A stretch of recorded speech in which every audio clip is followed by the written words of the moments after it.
Les origines algériennes de Jordan Bardella. Jordan Bardella, président du Rassemblement national, est souvent reconnu pour mettre en avant ses origines italiennes, qu'il utilise comme un exemple d'assimilation dans ses discours politiques.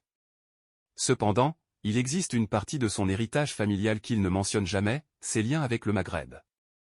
À quelques jours des législatives, Jeune Afrique s'intéresse à sa vie familiale et dévoile un aspect méconnu de ses origines. Ce média a exploré ses racines algériennes, par le biais de son arrière-grand-père, Mohand Seguir Mada, et s'intéresse désormais à Guerino Bardella, son grand-père paternel vivant au Maroc.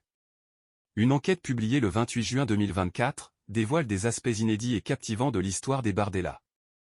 Guerino Bardella est né en 1944 à Avito, une petite ville en Italie. Il quitte son pays natal pour la France en 1960 et s'installe à Montreuil. 3 ans plus tard, il épouse Rejane Mada, la fille de Mohand Seguir Mada, un immigrant algérien kabyle. Mohand Seguir Mada est né le 12 novembre 1903 dans la région d'Aït-Erzine, en Algérie.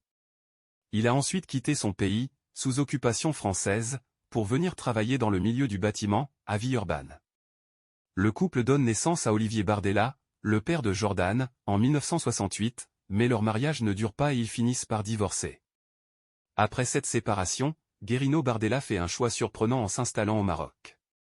Là, il rencontre et épouse Hakima, une Marocaine, il se convertit à l'islam pour se conformer aux lois locales. Guerino Bardella adopte sa nouvelle foi et commence une nouvelle vie à Casablanca. Aujourd'hui âgé de 80 ans, Guerino Bardella est un menuisier ébéniste réputé, particulièrement apprécié par les expatriés. Ainsi, Jordan Bardella, tout en mettant en avant ses origines italiennes, possède également des racines profondes en Algérie et au Maroc, une facette de son histoire familiale qu'il n'aborde jamais publiquement. Les révélations de Jeune Afrique apportent une nouvelle lumière sur l'héritage multiculturel du leader du RN.